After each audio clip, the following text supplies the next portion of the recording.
All right, everyone, welcome in. It's good to see everybody coming back in for another episode here of 3 Up, 3 Down. Today's topic of conversation is still on that theme of interference as we go through our rules study. We've been on interference as a theme realistically for quite a while here, and as we've kind of learned, there's a lot of different segments to it. And today, we'll take a look specifically at runner's interference, and I'll break down those three categories and kind of share them with you here as well. So excited to go ahead and get that one going. And really, there's only two more kind of mini series segments here for us in interference. This week, we'll go ahead and go with runner's interference. And then as you've probably deduced, like there is still like coach's interference, catcher's interference, and like what I'll call a cornucopia of interference out there, a grab bag, if you will. We'll touch base with those probably more so next week. So most of our focus then this week here today will be on runner's interference. A couple announcements here, though, before we go ahead and get started. And I see DJ starting to link a bunch of stuff in the chat resource-wise. So if you've not yet caught on to these or you missed them last week or whatever, you can grab these too.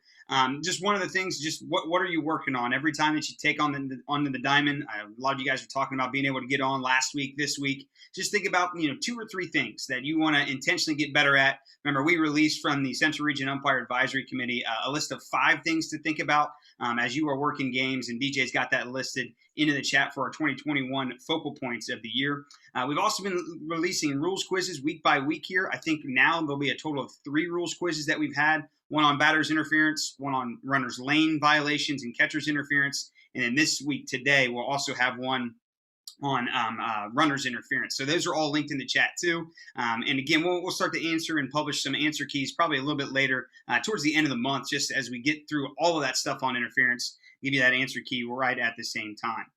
Last couple announcements then for me. Rules trainings videos are on 2 different pages for you, one of which is the Western region. Gary Groutman and a lot of folks out in the West have done a fantastic job of putting some quick hitters together on the rules. So if you're looking for some resources to help you out, take a look at that website. DJ's got that one linked in the chat. And then obviously a great source of information is the umpire registry. And that then is the virtual trainings that have been on the rules seminars, as well as many other things there too. So those are the announcements here for us. Again, interference is the topic of conversation today. We'll dive into that here in just a second. But before we get there, I see Tom's on the call. Tom, you got anything that you want to throw in there or add, or anybody else here announcement-wise before we get going?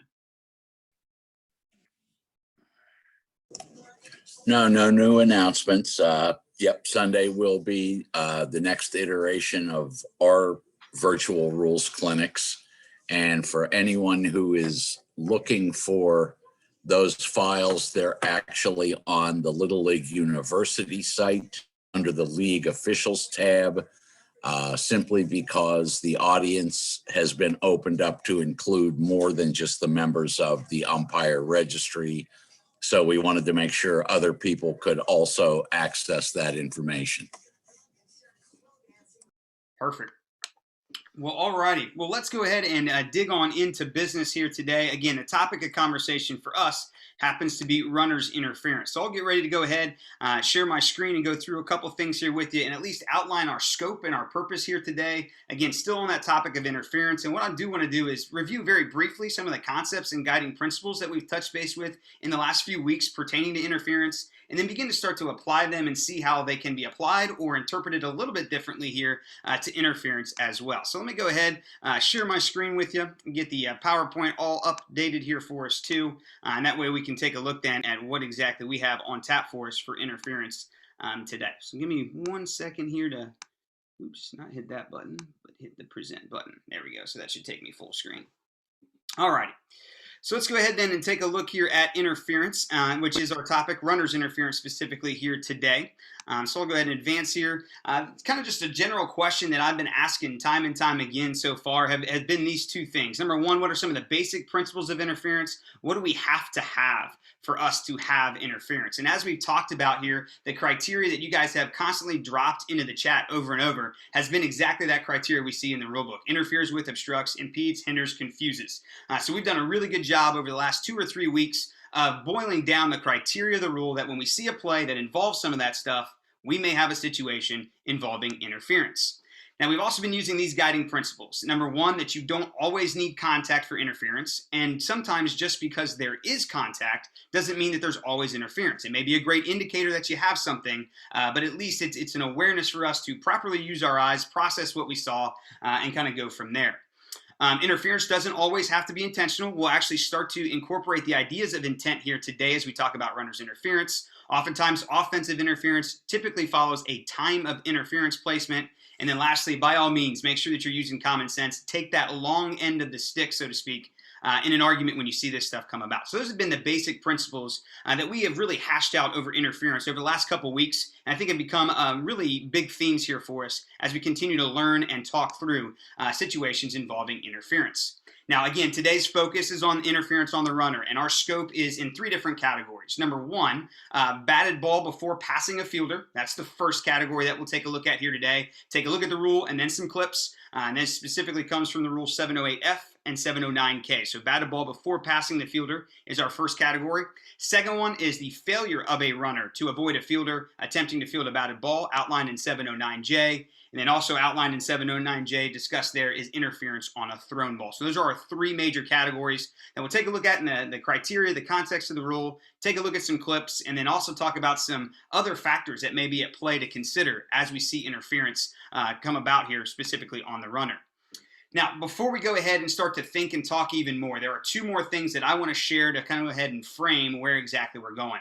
We've obviously talked a lot about these guiding principles, and I think this is one big one for us to understand right out of the gate today. It's a big theme, a big key that I want to start us with here today, reiterate as we move through the clips, and then obviously circle back to by the time we get to the end of the meeting here today. But that guiding principle is that the right of way on a batted ball, right of way on a batted ball typically belongs to the fielder, and then on a thrown ball, the right of way belongs to the runner. So if we can kind of think about those 2 major ideas in this guiding principle, the right of way belongs to the fielder on a batted ball and to the runner on a thrown ball, I think that'll help us simplify the situations that we're going to get ready to see and see the rule kind of play about as well. The other major thing here that I think is important for us to go ahead and see is that the penalty is very clearly outlined here for us in terms of timing. So in the penalty, it says the runner is out and the ball is dead. And I think if we can make those 2 separate actions, as we'll see depicted in the clips in our conversation here forthcoming, we'll be in good shape to properly use our eyes, give proper timing, and then ultimately come to the exact ruling that we need to do. So as we see all this stuff, kind of think about those 2 guiding principles, the right-of-way principle on a batted and thrown ball, and then ultimately the runner is out, the ball is dead, and then let's go ahead and process the rest of the information from there. Okay, so that's our scope, general ideas here to keep in mind. Now, some little participation here for us as we get ready to go ahead and talk about our first category, interference on a batted ball. And just as we've done before, let's go ahead and use the chat here for us. So I've got a question I'm going to prompt to you, and you can go ahead and answer this one in the chat, and DJ can monitor the chat here for us as normal and kind of give us this idea. So let's think about interference, specifically by a runner on a batted ball. What exactly has to happen in order for us to call interference on a batted ball? Let's see if we can populate the chat here with some ideas. What do we have to have in order to call a runner out for interference on a batted ball? What does that situation look like? Drop those answers into the chat. Fair ball, a ball contacting the runner. I heard fair ball contacting the runner. Is that right, DJ? Yeah, fair ball contacting the runner, preventing an out from being made. Runner collides with fielder trying to field a batted ball. Fielder must be in a position. Wow, that's just flowing through here. Contact. Yeah, good. So the fielder stuff we're going to compartmentalize into a different conversation. So that's a different category. This is just a batted ball. So I think those 2 basic concepts right out of the gate were real important. Number 1, it's got to be a fair ball, and that runner has to be touched in fair territory. Okay, so 2 rules then out there for us. Touched by a fair ball in fair territory. And I think the thing that's biggest for us to understand here about this criteria is to remember that the base is also fair territory. So just because a runner is standing on the base does not always exclude him or her from being called out for interfering on a batted ball. Okay, so you can kind of see here again that those 2 ideas. It's got to be a batted ball, obviously, and one that is in fair territory. Second question here to go ahead and populate the chat here, okay, because there's obviously exceptions to the rule. So I think we get that it's got to be a fair ball and it's got to be a batted ball, and it's basically got to be before it passes a fielder, as we see here. What are some exceptions? What exceptions may prevent umpires from calling interference then on a batted ball? So the criteria we've gotten so far is it's got to be a fair ball and it has to be before it passes a fielder. what exceptions may be there here to this rule that would prevent us or keep us from calling interference on the runner on a batted ball. Infield fly, deflected, or ball first touched by defense. That's the only thing that's really coming through right now. That is excellent stuff right there. Okay, so if we take a look at it, some of the guidance given to us in the rule book here, fair ball goes through or by an infielder, which is exactly what was just said, and touches the runner immediately back of said infielder, or touches the runner after having been deflected by a fielder, the umpire shall not declare the runner out. So if it's deflected or goes through or by an infielder, we may not have interference in that situation. Now, there is a little bit more guidance there. The umpire must be convinced in such a situation that the ball passed through or by the infielder resulted in the fact that no other infielder had an attempt to make a play on the ball. We'll see some examples here as well. So even though somebody may err on it and it goes through or by them, if somebody else has an opportunity to have a legitimate play on the ball, the umpire may have interference in that case as well. So a couple guiding principles there to think about with regards to these exceptions. And then someone also mentioned here the infield fly. That's kind of the only time, if you see here, that the base protects the runner or excludes the runner here from this situation. Okay, we good to go so far on the criteria of the rule before we get into into clips. Any questions for me so far? There's a couple things in the chat. Gary asked for a definition of immediately behind and through or by. Kyle Watson says, can the pitcher ever be considered the primary fielder? Absolutely. So let's go ahead and take a look at some clips and answer those questions through those clips, just because I think it'll be easier to talk through them. So let's go ahead then and take a look at these. First clip I got up here for us is a pretty basic one. Again, touched by a fair ball before passing an infielder. Okay, so if we take a look here, I think that the key here real quick before we get into a lot of those questions here with 2 outs, okay, in the inning, is for us, as anytime we see these clips, is to at least make sure we take a look at the scoreboard, know how many outs in the situations that we've got there here for us. So 2 outs in the inning, bases are juiced. We've got the pitch in. The batter's going to hit one towards the right side of the infield, and it's going to hit R1. And our umpire here does a good job, doesn't lose his mind on this stuff. He knows exactly what he saw. And what he saw, he calls time and then makes his proper mechanic. Points at the runner, which we got the back end clip of, and then calls him out. Okay. Now, again, there's 2 outs in the inning, so this is going to bring up another conversation for us. Here's another look at the clip just so that we understand. You've got R1 only right here. He is in front of the fielder. So very easily here, and there's your contact with him. Pretty easy one for us to get right. Now, for our purposes here, with 2 outs, and this is kind of the theme for us to think about. With 2 outs here, basically the runner is obviously going to be out. The award technically is to put the batter at first base. And just so that we're clear for the purpose of mandatory play and the definition of an at-bat, that would go ahead and qualify things for an at-bat in this situation.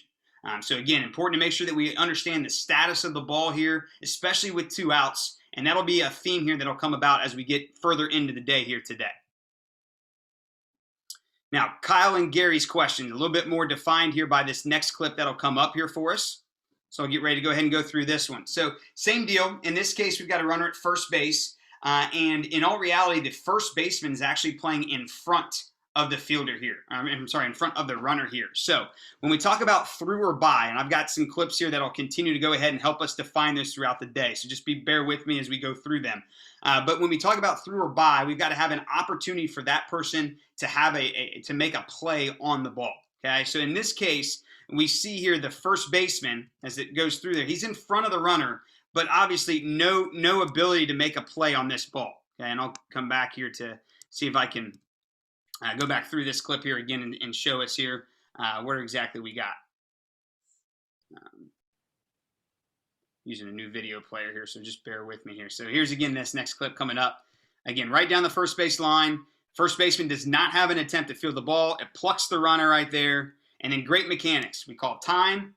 And then all of a sudden we start to point who's out. And again, this is the idea of the penalty. Remember, the rule says that the runner is out and then the ball is dead. All right, so just make sure that we take that processing time into consideration as we see these things play up. So again, the first clip, great job by that umpire not to lose his mind and get overly excited about the interference. Same deal here. We've got interference. The umpire points at it, says that's interference. He's going to go ahead and kill it. And then all of a sudden he says he's out. And then as you see here, he's going to award the runner first base. And so great mechanics, very clean in both of those clips, very under control. And again, that's all then a product of proper use of eyes. Let's keep on moving here into this, and we'll continue to go ahead and talk about through or by as we get into some more of these clips, because I think this is a little bit more intertwining things here with this, the runner attempting to make a play on a batted ball. Again, same deal here. So what criteria must we have in order to rule a runner out for interference for failing to avoid a fielder attempting to field a batted ball? So again, we've got some of this language here that's important for us to see, and that is the idea of hindering a fielder attempting to make a play. Again, that criteria from the rule that we've revisited over and over. And again, that idea of through or by will start to come into play as we take a look at a couple of these different clips. So again, I think what's important for us to realize here is that the runner has to go ahead and avoid the fielder who is attempting to field the batted ball. Come back to that guiding principle. The right of way on a batted ball belongs to the fielder. The right of way on a batted ball belongs to the fielder. And as we'll see later in a little bit, a thrown ball, that right of way belongs then to the runner. Okay, so just keep those things in mind here. Some further guidance here in terms of a runner avoiding a fielder, and this gets back into a little bit of the same conversation about through or by, and we'll get to that here in just a second. But again, if two or more fielders are involved, and that's exactly another direction we'll start to take, the umpire has to choose which of them he or she is going to protect, and then go from there, as you see here in the rule. If two or more fielders attempt to field a batted ball and the runner comes in contact with one or more of them, umpire shall determine which fielder is entitled to the benefit of this rule, shall not declare the runner out for coming in contact with a fielder other than the one the umpire determines to be entitled to field such a ball. So let's take a look at some of these examples, kind of go back through this idea of two fielders being involved, and then still revisit that concept of going through or by an infielder here to recircle back to where we were talking about. So here's another easy clip. Batter runner pops one up down the first base line. Brief note here about our umpire here. Does a decent job of getting out here. Probably just go on and up and stay on this line. You can see he starts to drift towards the right side first and then gets belt buckle back on the line. Let's just get to that line a little bit quicker so that we're holding on to the line as early as possible. And then as you can kind of deduce here, we've got a collision. Right there is the pitcher. Tries to make a play on the pop-up, and the ball drops. Okay? Very easy call for us here. Umpire does a great job. Again, great composed mechanics. Sees it, that's interference, calls the runner out. Okay, good job there. Another good example here of a runner failing to avoid a fielder attempting to field a batted ball. A bunt down the first base line, pitcher's off on it, and then boom, we've got a collision. Another great one for interference. And I think we're starting to kind of get the gist of things here. Now, some things get a little bit hairy. All right, so let's go ahead and think about some stuff and start to talk with one another here. So we've got a general understanding, and now we can start to think about some of the nuances of the rules, some of the complications of the rules, because the examples we've seen so far realistically have been pretty cut and dry. So here we have another chopper down the first base line. Let's just watch this one unfold and see and think through or talk through what we got here. So chopper down the first base line. First baseman kind of airs on it, and now we have a collision. Replay's coming. What do we think?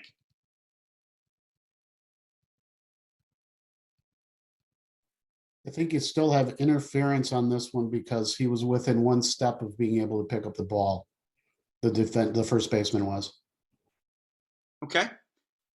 Anybody agree or disagree with Tony here? I agree. It was still at his feet pretty much. Yep. Good job. So this is immediate reach. And the whole conversation of through or by is great here, right? The ball is essentially still in front of this fielder. And he still has an opportunity to go ahead and field the ball. Now, what was ruled on the field was interference. So we've got a great look at this one here. So again, it's an immediate reach, which is a step or stride for us, still in front of, or at least in that step or stride reach range. And therefore, this is interference on the runner rather than obstruction. Good breakdown. All right, another clip here for us, and this is a pretty narrow clip. So it's a ground ball that's hit like to the shortstop or third baseman. So it's R2 running to third base here. And here we have another boot, another error on the play. Ball gets away. Now we have a collision. What do we think on this one? That's still interference. That one looks like it's like 3 steps for him to get to it. And therefore, he's no longer making a play on that particular batted ball. He's making a play on his error. And so therefore, I have an obstruction. I say that's still interference because he's reestablished making a play. The ball was right back at his feet when the contact occurred. Okay, Looks let's like revisit the rule here. Okay, so that way we get the criteria of the rule. And again, oh shoot, it's a new player of mine. Let's see here. Criteria of the rule here basically says, as we go through this, remember it's the immediate reach is essentially the conversation that we have to have here. So again, we saw a step or stride in the previous clip.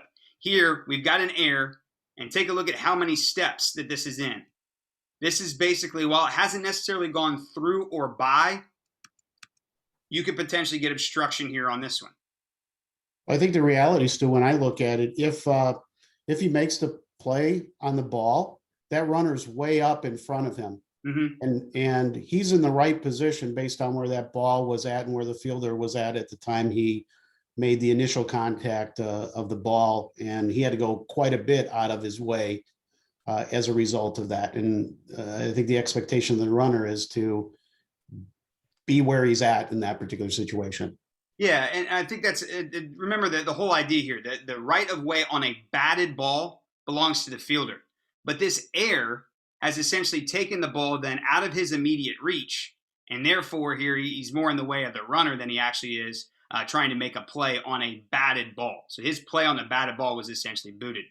Tom, I'll defer to you here and see what your thoughts are and your guidance here are on this one too to think about.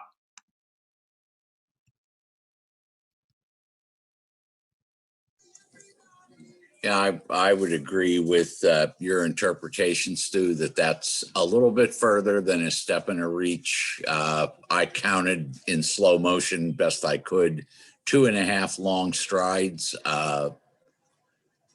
And I forget who made the point about the runner was, where he probably should have been. Once that fielder boots the ball, it's kind of tough for the runner to figure out where the ball's going now. Yep, that's a great point. And again, the right of way on a batted ball belongs to the fielder. But again, this is no longer a batted ball because the fielder booted the ball, right? He aired on it to the point where the ball is no longer in his immediate reach. So we would have, as Tony mentioned here and as Tom confirmed, obstruction in this situation as opposed to the previous clip when the ball was still in immediate reach. Hey, Stu. Yep. Hey, if he booted that ball to the shortstop and you had contact with the shortstop, you're grabbing interference there. Yeah, potentially on how that play comes out. If you think that the ball going through or by that fielder ultimately goes ahead and the shortstop had a legitimate opportunity to make a play on the ball, you could grab interference there for that as well. And again, that's probably one you have to see play out. But again, the rule gives us guidance for that one. If it goes through or by that fielder, even though it may be an error, and another fielder has an opportunity to make a play on that ball legitimately, yes, you can still grab interference. That's a great question, Matt. All right, next clip is a really big doozy one here. So let's set this up here for us. So the batter has popped one up, and we have one out in the inning with runners at first and second. So it's an infield fly situation. One out, runners at first and second. The ball is going to be popped up on the right side of the infield near the first base line. So let's go ahead and watch this one play out. You can see if you take a look at the first baseman in R1, we get a little collision, and then it becomes ugly. All right, so here's the play. Great job by this umpire. We can see here he calls the interference, and you can also see the umpire in the background. He's got interference by pointing at the runner, and then he's also called the infield fly roll situation here. So, question is, what in the world do we do? Because now the ball drops, bounces out, and I will tell you that in this clip, even though we get this one, it was ruled that there was no contact made here. So this ends up being a foul ball. Okay, with a foul Let's think ball, here. I got Yeah, R1 out on the interference, put the batter back at the plate. Say that again for me, Matt. If it's foul, I got R1 out on the interference, put the batter back on the plate with a strike. Yep, absolutely. Okay, so if it's foul, we've got R1 out for interference. Runner's going to come back and hit. Obviously, he's going to have a strike added to his account if necessary as well. What if this one's fair? What if we rule Then this I was got a 2 fair outs ball? and I'm going home. Then you've got 2 outs there. Yep. Very good. Okay. Infield fly out and out for the interference. You got it. Okay. And I think the biggest thing for us to think about is just the timing of the situation. Again, the runner is out and then the ball is dead. So just as we see these things, especially with these complex layers as we see in this clip, really kind of boil it down. All right, the runner's out. I know that one's out. The ball is dead. Let me figure out the rest of it. And again, I think the position and status of the baseball is really, really important for us to understand, not only in the context of this one, this play relative to the infield fly, but in other situations as well. Good breakdown there, guys. All right, another one that's good for us to take a look at. 2 outs in the inning. And Tom, this is going to be an interesting conversation down towards the end of it here. So 2 outs in the inning, runners at first and second, fly ball popped up a mile high down the third base line. And you can see here developing, you've got R2 who's rounding third, who's going to come in and get in the way. Here's the replay of it. Do we have interference here? I'll say yes. Oh, yeah. Yeah. So we definitely have interference. So 2 outs in the inning, right? And I will say that this is a foul ball. It was actually ruled that the ball hit the runner in foul territory. So who's out? R2's out. For the R2's out. R2's out. Now this is a foul ball. So what do we do with the batter with 2 outs? Does he return to hit in the next inning? He'll return to hit in the next inning. He'll return to bat. Tom, is that correct?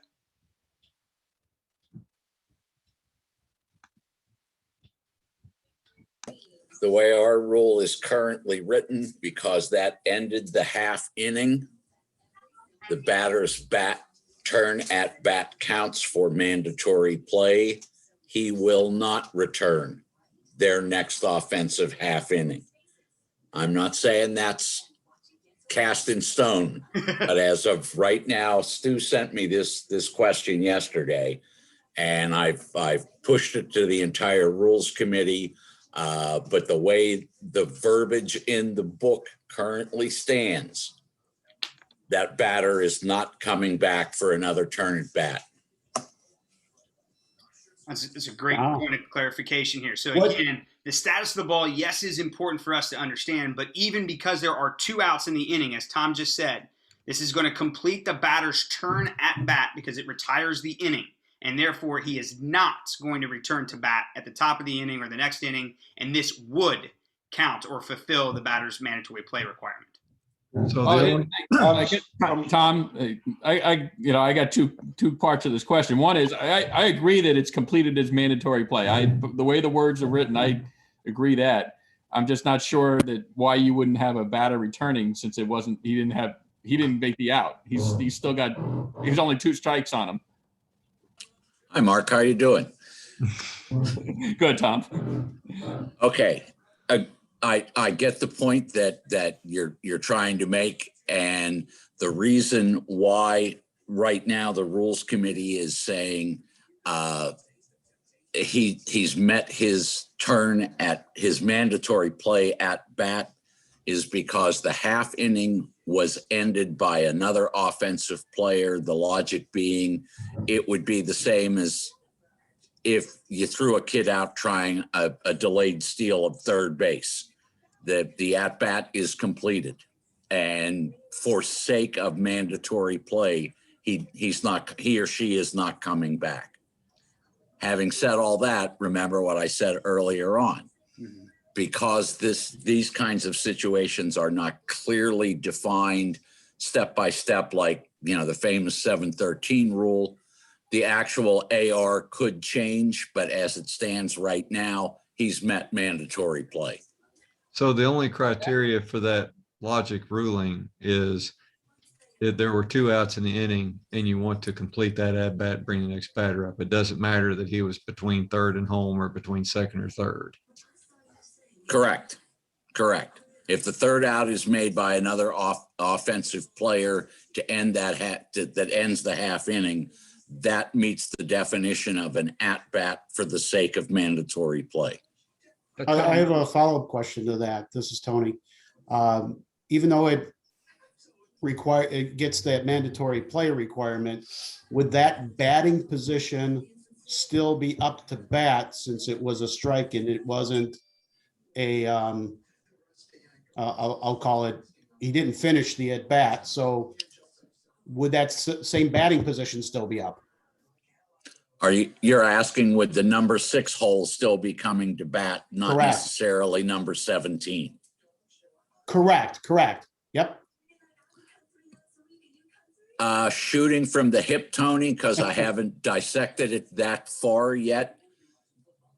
The batting spot is done. So the number 6 hole is finished. The number 7 hole is going to come up.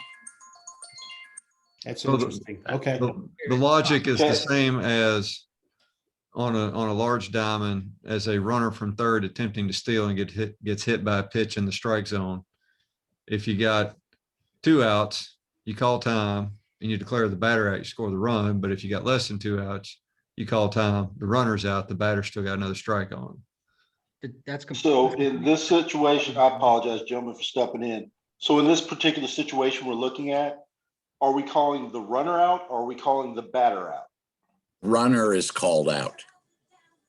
Okay. How is this different than a stolen base to end the inning when the runner is called out? It's not. If we're talking mandatory play, the rule states if that out ends the half inning, that player has met the requirements of an at-bat for mandatory play. So would not come back up in the beginning of the next inning. Correct. Okay. So hey, Tom. Can we get clarification on that for the next video in terms of the batting order position? Yep. Because like was brought up, the stolen runner getting caught stealing, it might have completed the mandatory play for the hitter at the time, but in every game I've ever been to or umpired, little league and up, that batter still can come back up to that same batting spot, that 6 hole or whatever it is, can still come back up to bat the next half inning because the at bat wasn't completed. Yeah, I think the other thing to just keep in mind here is that you're not wrong, and everybody has that same question, and I think that we are getting that clarification forthcoming from the Rules Committee. So I think that clarification is coming into the future. Just continue to think about it and be aware of it, and definitely stay on everyone to continue to push that one. So I don't think that we can have an immediate resolution to that just yet. I mean, we're still working through all that. So I do think that clarification is coming, and obviously, as Tom's indicated, people are thinking about it, and we're moving in that direction. Right. Hey, could we also get what would be in the rule book if the what's put in the scorebook if that batter is not coming up to bat through the next inning, how the scorebook would look, or if there's any way we could have that in there too when the question's answered? Yeah, I can throw that one in there too. Yep. The scoring notation for it. Yes. Gotcha. Perfect. Yeah, some great questions, and everybody's got some definitely some good perspectives here to think about on this one here as well. And I think we can definitely see that this is why we do this, to kind of identify those, come up with misconceptions, and ensure that we can put things together on paper for future guidance. So this is good. It's productive conversation for all. All right. And again, this is a foul ball. If it was a fair ball, I think it makes sense because the award would be to put the batter at first base, which would ultimately make sense that's him completing his time at bat. But again, great guidance here from the Rules Committee, as Tom would have mentioned here earlier on, and more forthcoming here for us to have a leg to stand on. Another one here, just real quick, through or by an infielder here. Here you've got 2 infielders that are converging here on this play, the shortstop and the third baseman. The umpires ruled that the third baseman should have been able to get all he could get on this one. They run into the runner, and they call interference there. And so you get 2 infielders on this play that converge. You'll see the replay here coming up in just a second. And as they converge, we have to decide which fielder we're protecting In this case, the umpire said the third baseman can get all he can get to his left. That's a normal baseball play because R2 collided with him, even though the shortstop was able to potentially make this play. And it was a tough one for the shortstop to make. Let's be real. He was coming in barehanded and have to make that play as well. We rule interference on R2. R2 would be out. We'd advance the batter runner to first base. And any other runner would move if forced by the advance of the batter runner. Good to go on that one?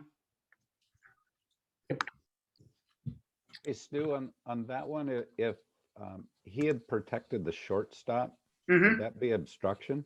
Yep, you would have obstruction in that one. I didn't want to get in that can of worms just yet because we'll have an obstruction series in April. And I'll probably come back to that clip right again and make that point as well, that if the umpire would have protected the shortstop rather than the third baseman, to your point, absolutely, you would have had obstruction on the third baseman rather than interference on R2. So that's definitely a possibility, possible outcome of that individual clip. All right. Okay, interference on a thrown ball. Very quickly, I think we can get to this one here in just a second. Again, interference involving a thrown ball, as we see here, has to be intentional. Again, main theme here, again, is on a batted ball, right of way belongs to the fielder. On a thrown ball, right of way belongs to the field. Right of way on a batted ball belongs to the fielder. Right of way on a thrown ball belongs to the runner. So if that's the case, the runner then would have to intentionally interfere with the thrown ball. And there's really no exceptions here to it. So a couple great examples here for us to go ahead and see. And we can roll through these here pretty quickly. One's the first of the New York Yankees. Intentional interference with a thrown ball. Ground ball down here to the right side. Take a look at R1. Watch R1's intent. A couple replays here coming back through it as well. Take a look at number 2. That's R1 here running. Look where his head and eyes are. Look at the course of direction he takes on this throw. Definitely had the intent then to obviously interfere with that throw. Now my question to you is, can you get 2 outs on this play?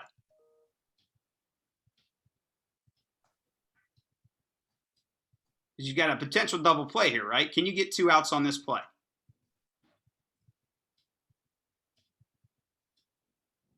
If nobody else is saying it's yes. Why so, Roderick? Again, we have a potential double play. You basically call that first guy out for the interference. He has a chance to make a play on the other. We were interfering with that, so we get them both. Okay. 2 for the price of 1. Let's have fun. We're giving some hot dogs. Yeah. Hey, look out for that pitcher. That pitcher is coming up to back up that first baseman. Is he going to get in the way of that runner going to first and obstruct him before he gets there? Mm-hmm. Let me ask you this, okay? So think back to it. Remember, the penalty for interference, right, is the runner is out and what else?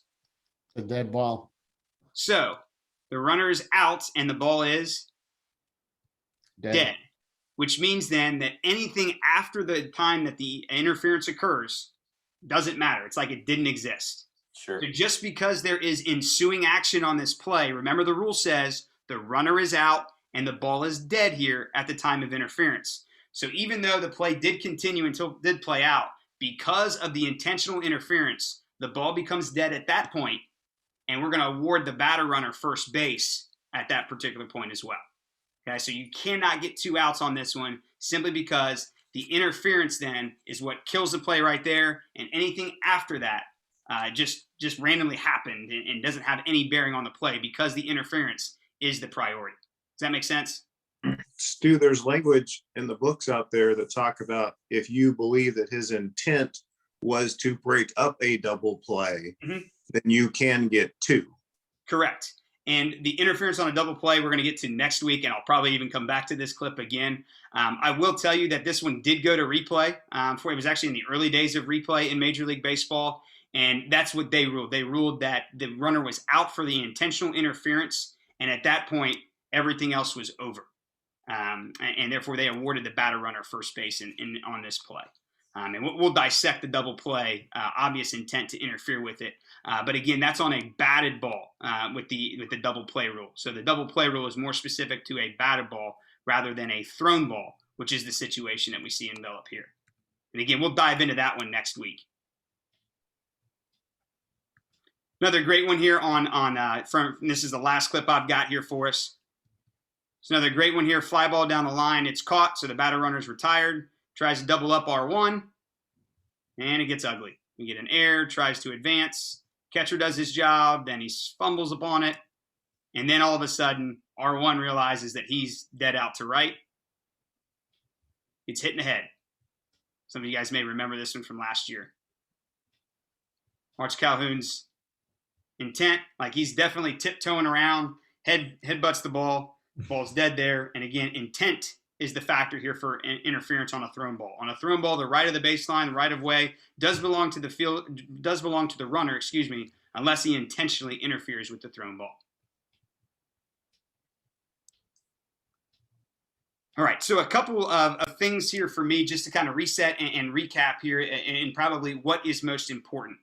Number one here is that the right-of-way idea. The right-of-way on a batted ball belongs to a fielder, whereas a right-of-way on a thrown ball belongs to the runner. That's the biggest one to think about. And then that two-part conversation of interference. On any interference, the runner is out and the ball is dead. Use those eyes properly, take time to process, and again, the runner's out, ball is dead, and then kind of figure out anything else from that point forward. A couple other things here for me, reminders-wise in closing and whatnot. We'll be back same time, same place next week. Obviously, as I mentioned, there's a couple different follow-up points to go ahead and make with the double play.